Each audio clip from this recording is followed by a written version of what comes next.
Globo Repórter. Oferecimento Novo Toshiba Movie.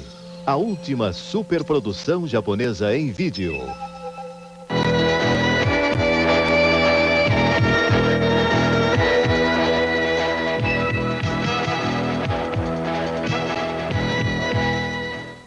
Boa noite. Termina neste Globo Repórter a reportagem sobre extraterrestres.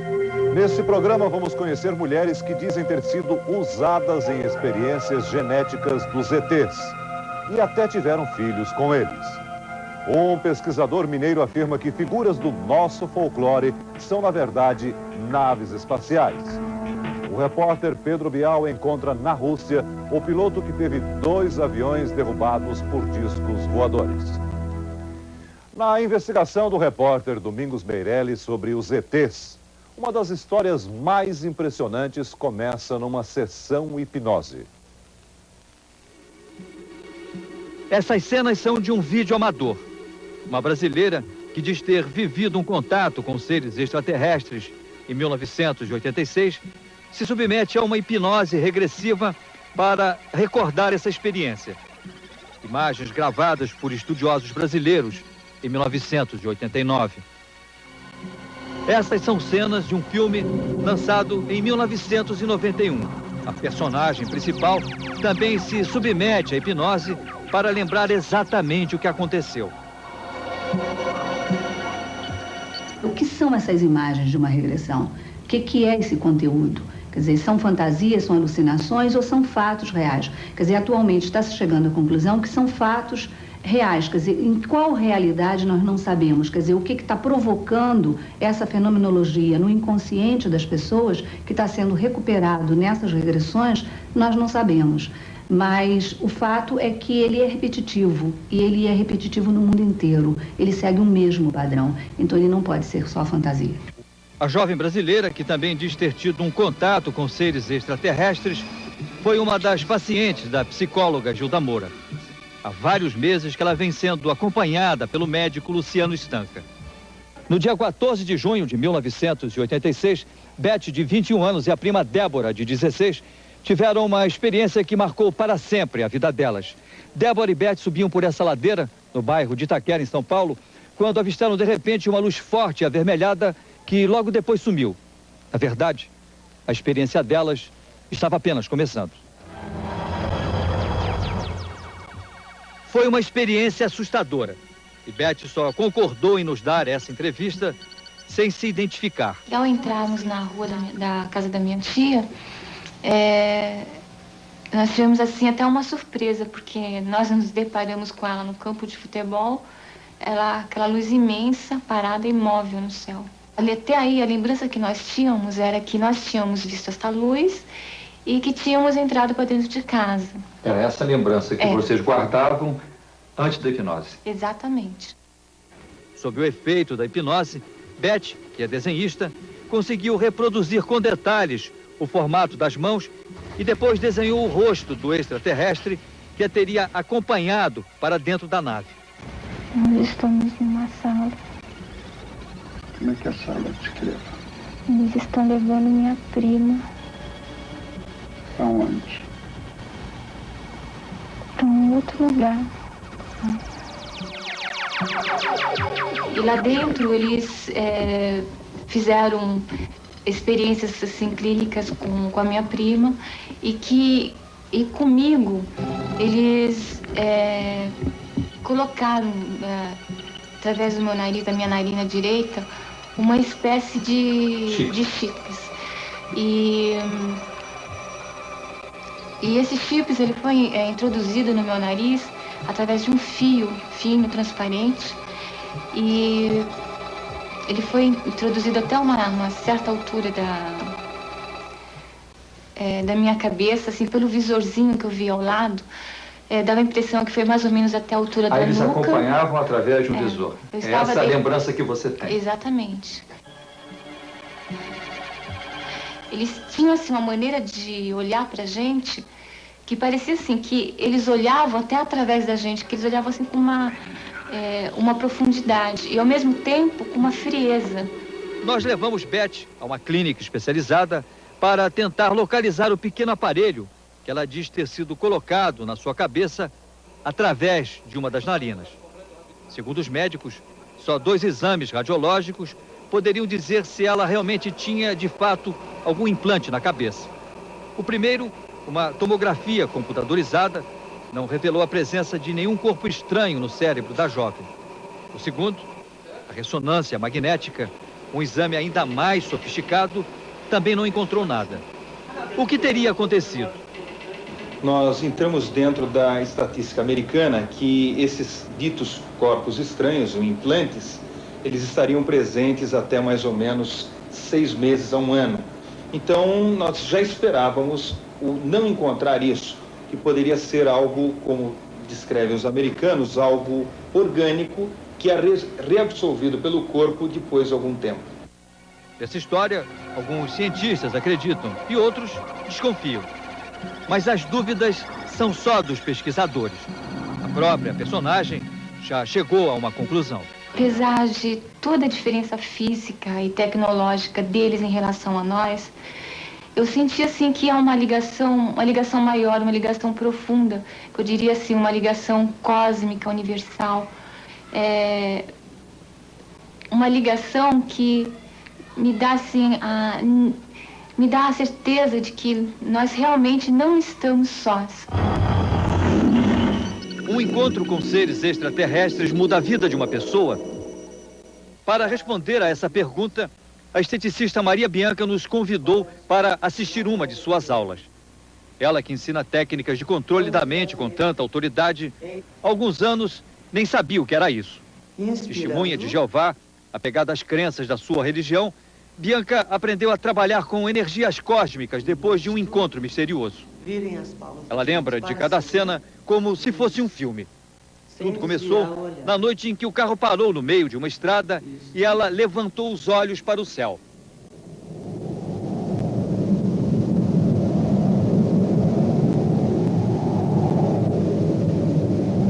E eu fiquei observando aquelas nuvens quando de repente eu vi passar uma luz que veio de uma para outra nuvem. Daí a pouco, numa baixada, teve assim um clarão muito grande, acompanhado de um som que eu pensei que era um relâmpago que tinha caído num fio de alta tensão, em função do som.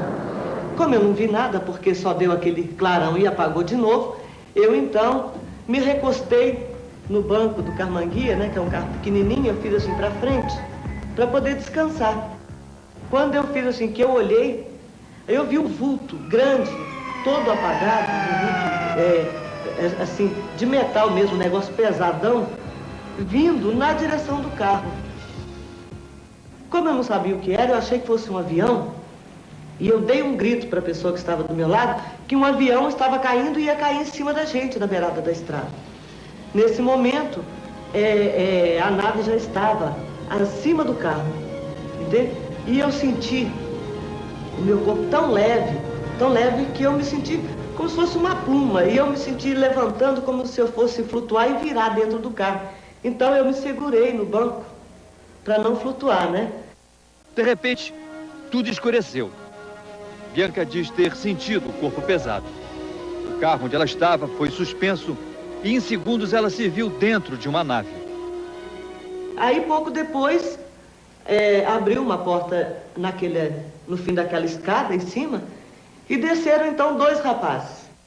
Viu e ouviu seres estranhos, mas não entendeu o que eles diziam.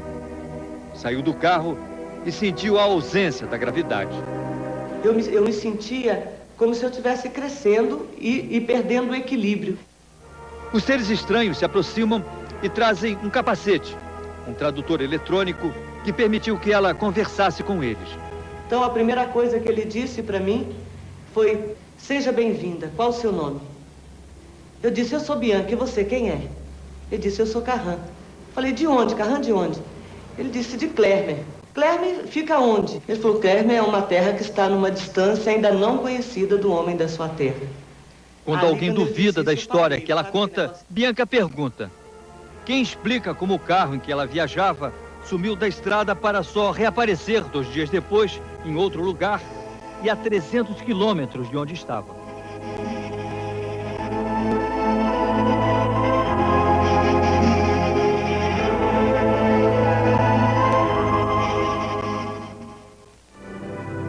Daqui a pouco, as experiências genéticas dos ETs com mulheres da Terra.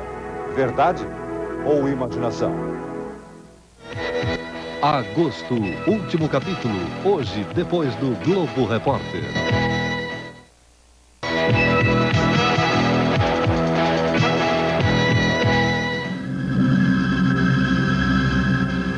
Você acreditaria na existência de uma criança gerada por um ser humano e um extraterrestre?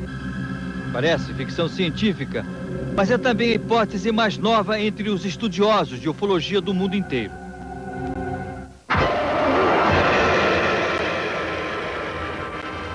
Este filme, baseado em histórias reais relatadas ao psiquiatra e ufólogo Buddy Hopkins, conta a experiência de duas mulheres. Elas teriam sido sequestradas por seres de outros planetas para terem seus óvulos extraídos e fertilizados com o sêmen de extraterrestres. Teriam sido cobaias para experiências genéticas. O principal objetivo dessas experiências, segundo os ufólogos, seria produzir um ser híbrido, uma mistura de ser humano com extraterrestre. A principal finalidade dessa mistura, para muita gente, seria o fortalecimento da raça dos ETs. Para outros, seria apenas o aprimoramento da nossa própria espécie. Essa senhora, a quem vamos chamar de Suzy, viveu uma experiência dessa natureza. Dona de casa, mãe de 3 filhos, não foi fácil para a brasileira Suzy contar o que viveu. Exatamente a mesma história das mulheres do filme Intruders.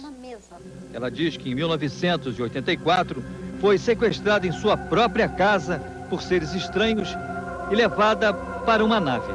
Suzy se diz mãe de uma criança extraterrestre.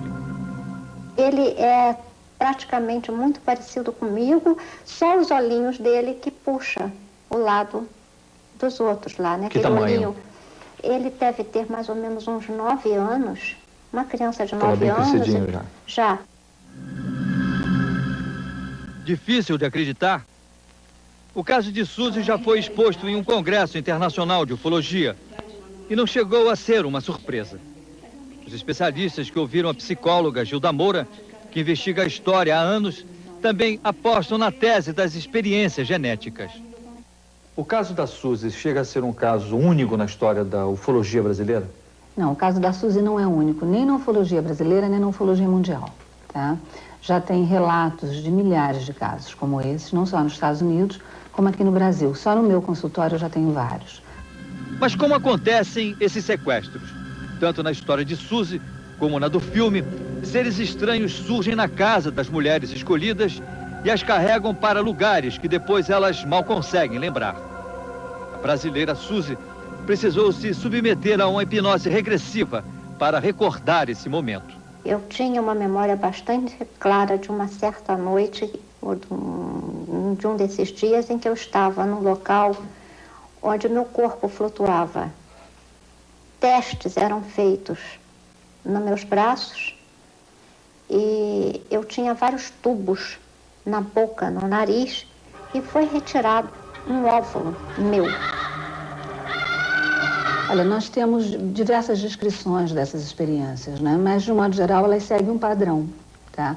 Um dos padrões é aquele que a Suzy já relatou, e um segundo seria uma inseminação, que nós não sabemos se o óvulo é retirado, é geralmente com um aparelho como um tubo de um aspirador, por sucção, tá?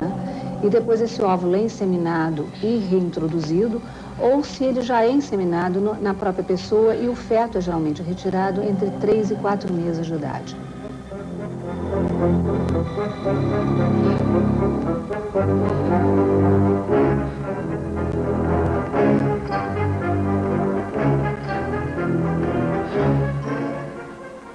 Muitas vezes não tem nem consciência dessa gravidez. Ela pode até sentir algum distúrbio hormonal, sentir que engrossou um pouco, o seio está endurecido, mas ela não tem muita ideia de que esteja grávida. Mas ela permanece com as suas funções biológicas normais. Isso. Agora, muitas vezes ela chega até a saber que está grávida. E depois esse bebê desaparece e ninguém sabe como esse bebê desapareceu. O americano Buddy Hopkins reuniu um arquivo tão grande de casos como este que já tem suas conclusões sobre os objetivos das experiências genéticas. No Congresso Internacional de Ufologia, em Curitiba, ele ouviu a história de Suzy e deu a sua opinião. Ele diz que eles parecem estar aqui basicamente porque têm um interesse extremo em misturar o DNA deles com o nosso. É como se estivessem em busca de algo que o organismo deles precisa. Mas cruzar a fronteira desse mundo desconhecido, real ou imaginário, tem sido uma experiência dramática para essas mulheres. Suzy diz que repetiu várias vezes essa viagem. A última, ela nunca mais esqueceu. Estava então dentro do berçário. E lá você então vê. Ah, no berçário? Era um berçário. E esse berçário era enorme. E tinha vários incubadoras. Você via lá dentro os fetos, todos eles monitorados em formação, né? Eram como se fossem úteros artificiais. E eu estava ali para amamentar as crianças que já haviam nascido. Mais tarde, eu me lembro que eles me apresentam uma criança e diz que aquela criança era o meu arquivo genético. E quando eu olhei, eu costumo dizer sempre isso, eu não tenho palavras no dicionário para descrever a sua emoção, a minha emoção, o meu sentimento.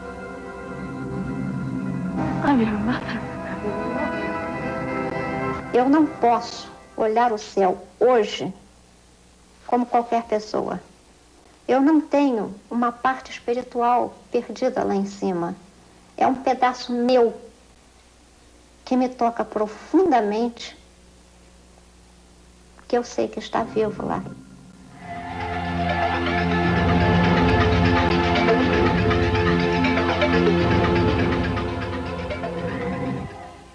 Kathy Davis é a americana que no filme Intruders, como a brasileira Suzy, teria sido sequestrada por extraterrestres e submetida a experiências genéticas. O nome é fictício, mas o filme tenta mostrar cada detalhe dos relatos reais em que foi baseado. Esta imagem não é do filme, é real. Uma foto da mulher que inspirou a personagem Kathy Davis na cozinha de sua casa, mostrando a marca de um corte que apareceu em seu corpo sem nenhuma explicação. Para o ufólogo Buddy Hopkins, este é mais um sinal que não deixa dúvidas. Eles, os visitantes extraterrestres, acreditam que o corpo humano contém elementos genéticos que podem contribuir para aperfeiçoar a raça deles. Ou seja, eles não são inimigos para nos conquistar e nem amigos para nos ajudar. O que eles querem é resolver um problema deles. E as provas disso são muito fortes. Como Kathy Davis e como a brasileira Suzy e muitos outros, ela se considera uma vítima. Vítima involuntária de fenômenos, no mínimo, estranhos. E pode fazer parte, quem sabe, de um certo grupo de pessoas que, mesmo sem querer, conseguiu viver o futuro.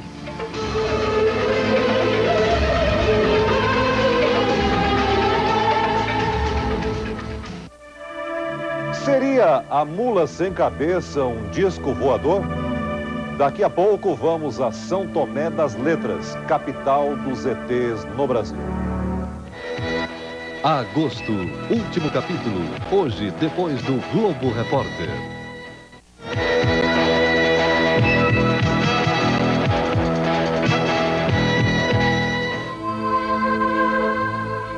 No mapa ufológico brasileiro, a pequena São Tomé das Letras, no sul de Minas, é uma espécie de capital.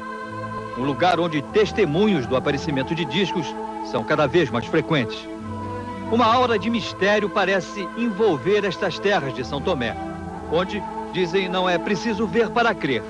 Aqui, basta apenas acreditar.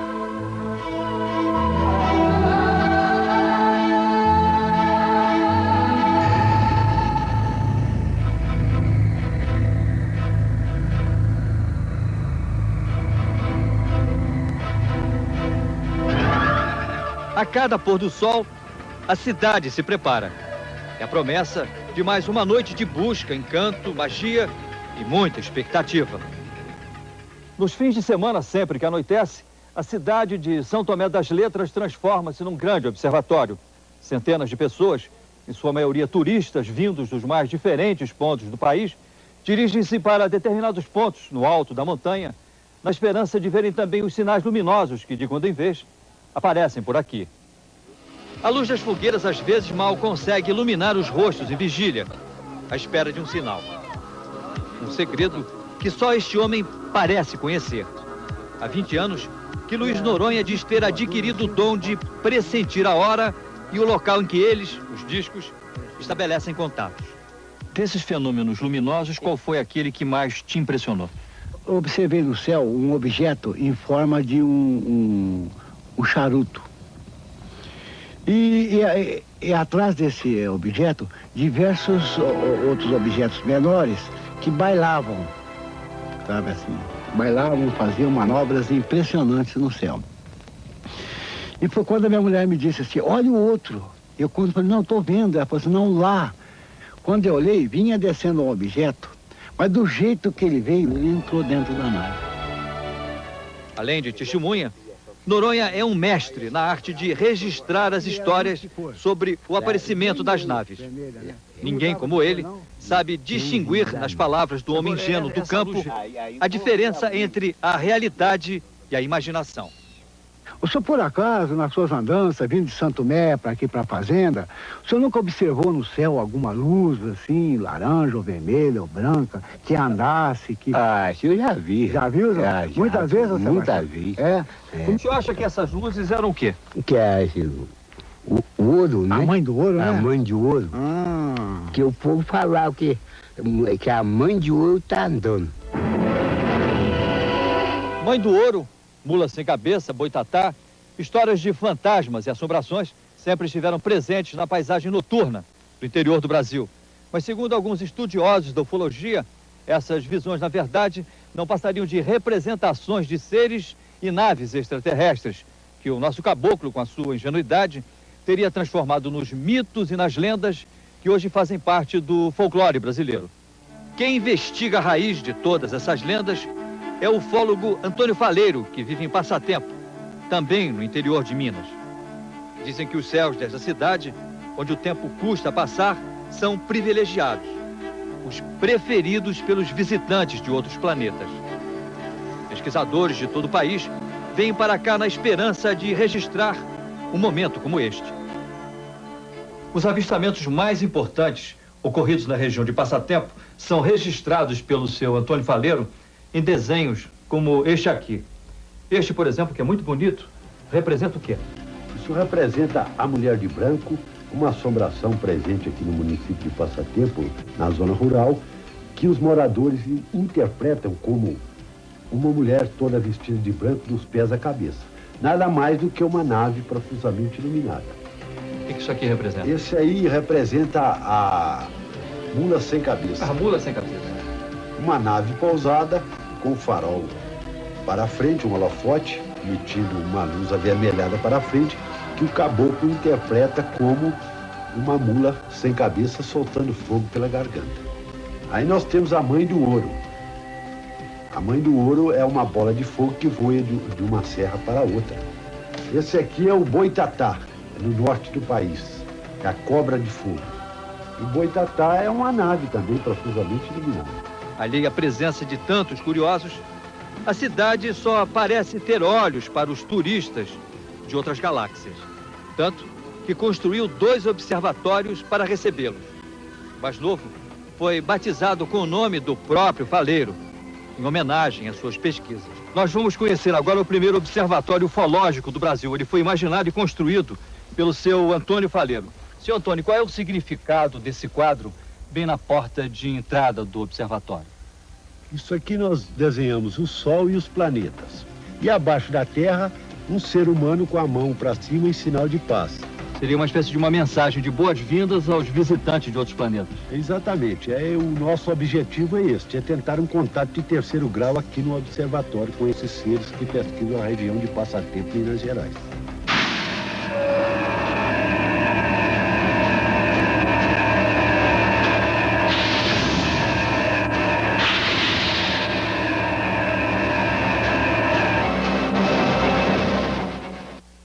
Foi exatamente aqui que você fez o teu primeiro contato? Exatamente. Como é que foi?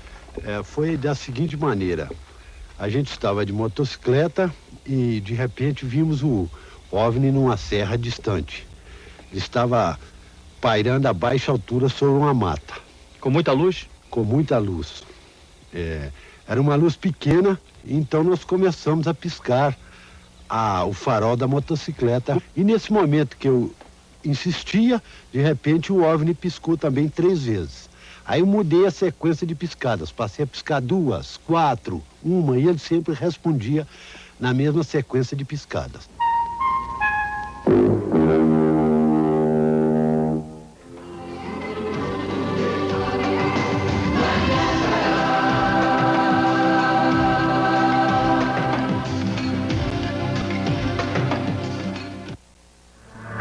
Todos os moradores de uma rua inglesa veem uma esquadrilha de UFOs. Seria alucinação coletiva? Você vai ver daqui a pouco. Porques, hoje no Corujão.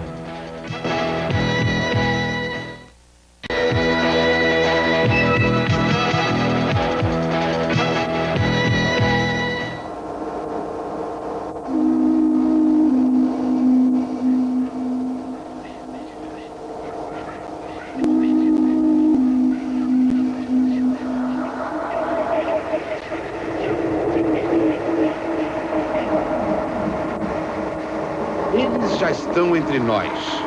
Pertencem a várias espécies, mas não são alienígenas. Você pode encontrá-los nos lugares mais insuspeitados. E eles se reproduzem muito rápido. Eles, os ufólogos. O estudo dos objetos voadores não identificados com este nome de ufologia tem menos de 50 anos. Durante esse meio século, aqui na Grã-Bretanha, por exemplo, as associações de ufologia vêm registrando uma média de 100 casos por ano, desde avistamentos até contatos do 3º grau. Timothy Good é um best-seller garantido. Com mais de 30 anos de vigilância celeste, ele é quase um mito na comunidade ufológica. Timothy Good teve acesso aos arquivos da NASA, a agência espacial norte-americana. Ele nos mostra páginas e páginas de documentos secretos. Longos trechos foram totalmente apagados. O Sr. Good diz que é uma forma de proteger as fontes e os métodos de obtenção de informações. Timothy Good afirma que em 1947, no Novo México, o governo americano resgatou um disco voador e seus 2 tripulantes. Os corpos dos alienígenas teriam sido analisados. Com base nesses estudos, ufólogos americanos fizeram a radiografia do ET. Corpo pequeno, em média 1,10 m. Olhos muito grandes. Em lugar de nariz, 2 pequenas aberturas. Boca pequena e sem dentes. Órgãos internos bem simples. Um único órgão faz o papel de coração e pulmão. O sistema digestivo é mais eficiente que o nosso. A pele é elástica e muito resistente. O cérebro, mais complexo que o nosso, com mais massa cinzenta. É a parte da frente do cérebro que controla a visão e não a de trás, como nos humanos. Os ouvidos, pequenos, são muito melhores que os nossos. Eles possuem um órgão desconhecido que elimina as impurezas. Tem 4 dedos nas mãos e 4 dedos nos pés. Só comem vegetais e vivem de 350 a 400 anos. A nave que os americanos capturaram teria sido estudada e até testada no ar. Segundo o ufólogo, daí vieram novas tecnologias, e ele cita o avião Stealth como exemplo. Albert Budden abriu a cabeça para novas possibilidades e chegou à seguinte conclusão: UFOs existem, mas não vêm do espaço cósmico.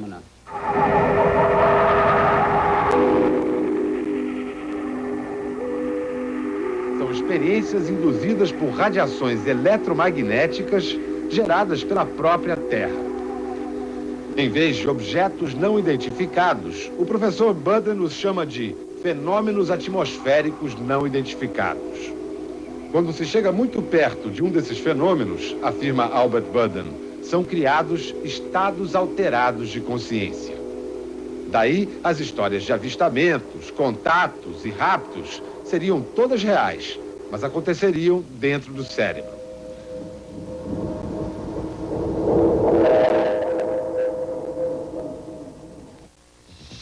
Você acredita que alguém seja capaz de fotografar um disco voador com tamanha nitidez? Estas fotos pertencem ao caso mais polêmico da ufologia mundial. O autor delas é o suíço Eduard Willy Meyer, um homem que metade dos ufólogos considera um impostor e a outra metade um descobridor.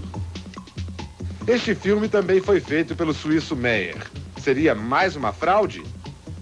Esse filme foi pesquisado pelo Major Koma Wonkiewicz no local. Ele verificou que essa árvore nunca existiu. Uma outra coisa, o objeto ele faz movimentos ao redor da árvore, tipicamente como movimento pendular, ou seja, como se tivesse um fio acoplado no objeto aqui em cima. Eu acho que é uma fraude esse filme. Este é o mais polêmico dos filmes realizados pelo suíço. Ele teria conseguido documentar um momento raro: a desmaterialização de um disco voador. Verdade ou mentira?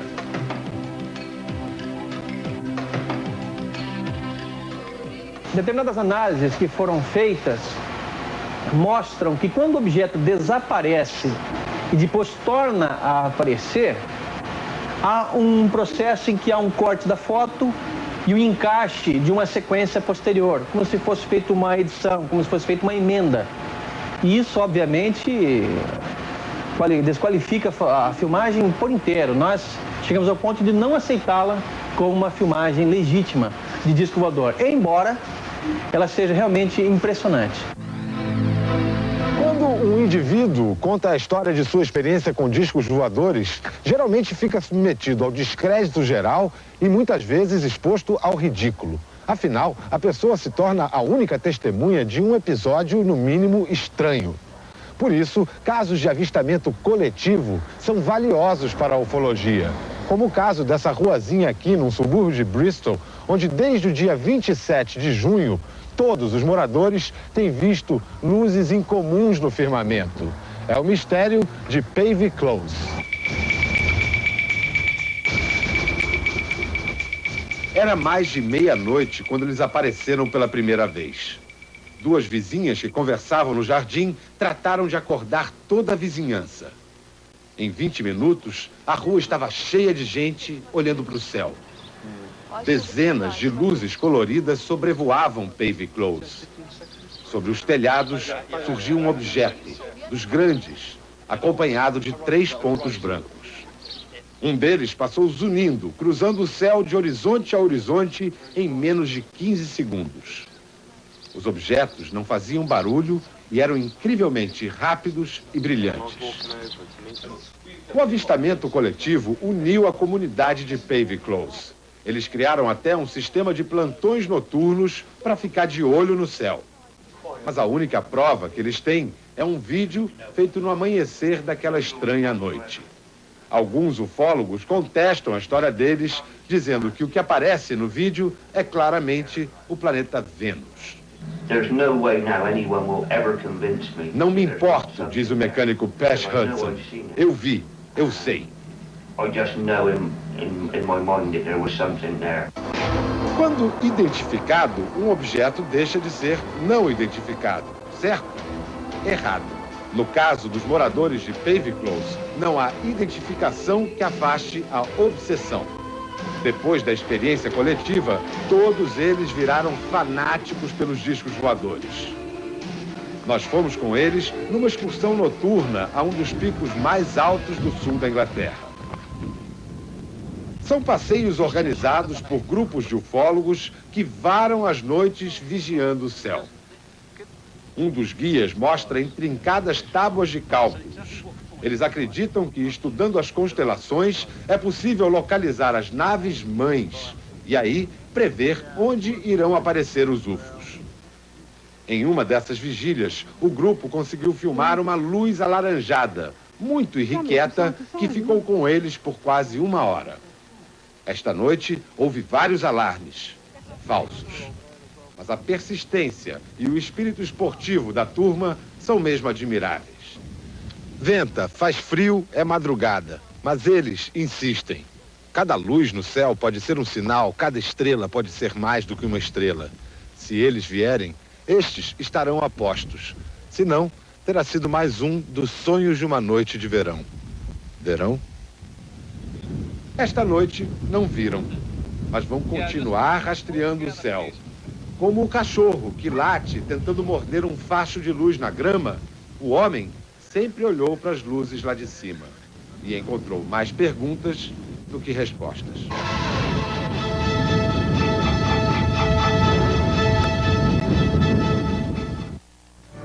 Um piloto russo convence seus chefes.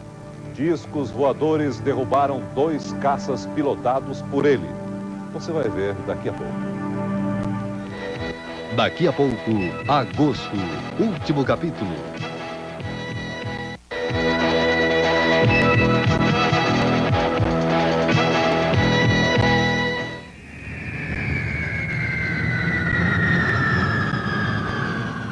A sequência do voo e do pouso de uma mancha escura nos confins da Sibéria. Uma esfera misteriosa fazendo evoluções nas montanhas do Cáucaso. Estes retratos em branco e preto são as evidências mais fortes que se pode encontrar na Associação Ufológica da Comunidade de Estados Independentes. Países onde até bem pouco tempo atrás, câmeras domésticas de vídeo não existiam. Segundo um dos mitos mais recorrentes na literatura ufológica, os soviéticos guardariam os maiores segredos sobre o extraterrestre. Corriam histórias de contatos entre astronautas soviéticos, recordistas de permanência no cosmos, e alienígenas na órbita da Terra. O problema, de acordo com os ufólogos, era a KGB, que escondia toda a informação. Os ufólogos eram tratados como dissidentes, conta o mais respeitado pesquisador de UFOs da Rússia, Vladimir Ajajá. Vários foram internados em hospícios. O Comitê Central tinha uma lista negra dos que cometiam a tal pseudociência da burguesia decadente. Depois de agosto de 91, ufólogos russos exigiram e conseguiram acesso aos arquivos secretos da KGB sobre objetos não identificados. Constatamos que não se tratava de um trabalho sistemático e científico, afirma o professor Ajajá. Encontramos 2.000 documentos, mas eram todos estudos e relatórios ocasionais. A maior parte, testemunhos de pilotos de avião que viram coisas estranhas no céu. Frequentemente, pilotos de aviões voltam à Terra com relatos de avistamentos de objetos não identificados. Aqui na Rússia, um piloto que voou bem mais alto, um astronauta, tornou-se o presidente da Associação Ufológica da Comunidade dos Estados Independentes.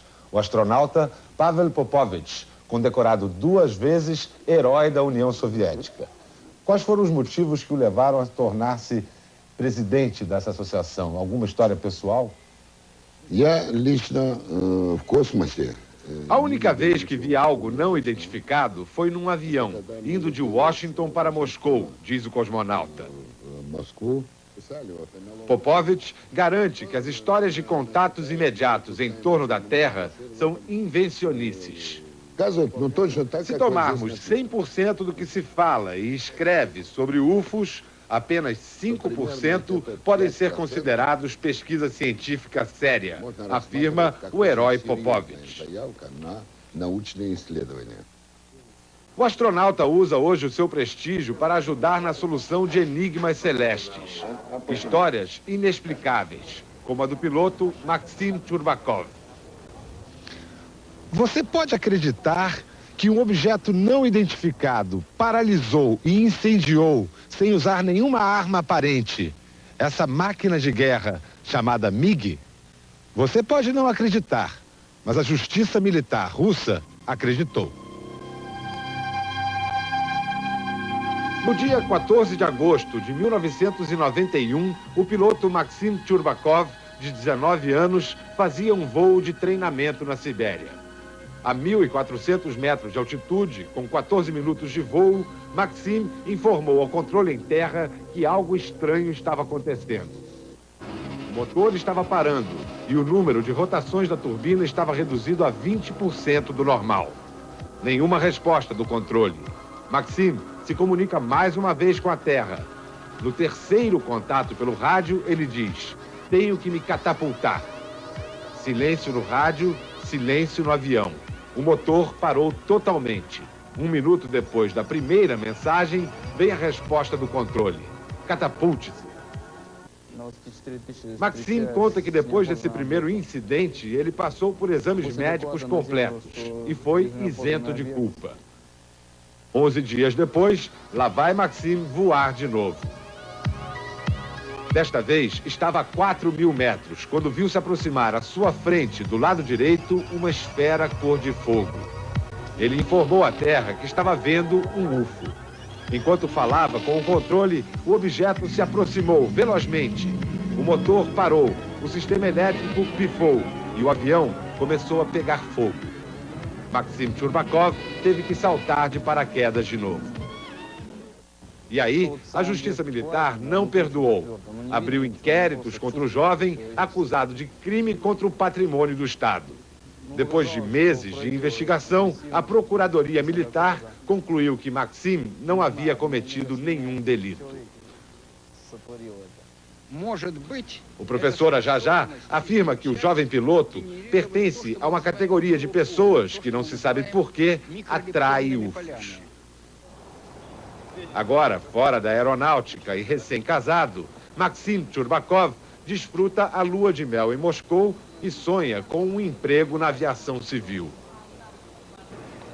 Quem se habilita a ser passageiro dele? O astronauta Pavel Popovich lutou muito pela absolvição do nosso malfadado piloto.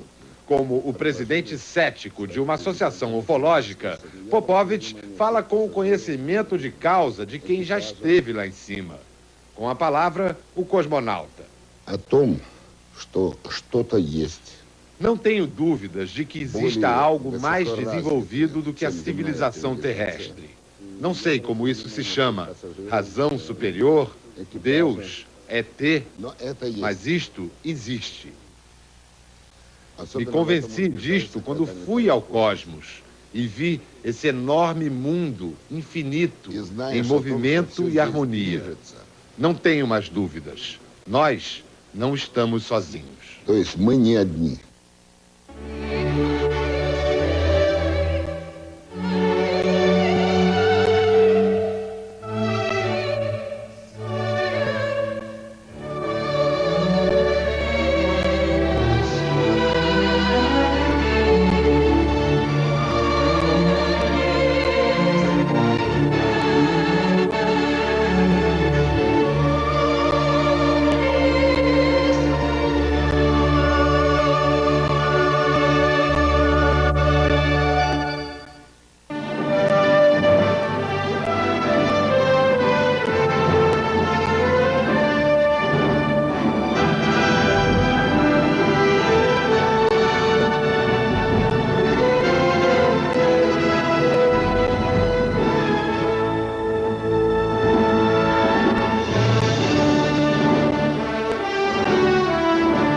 Vinte e 22h50. Assista agora Agosto, último capítulo.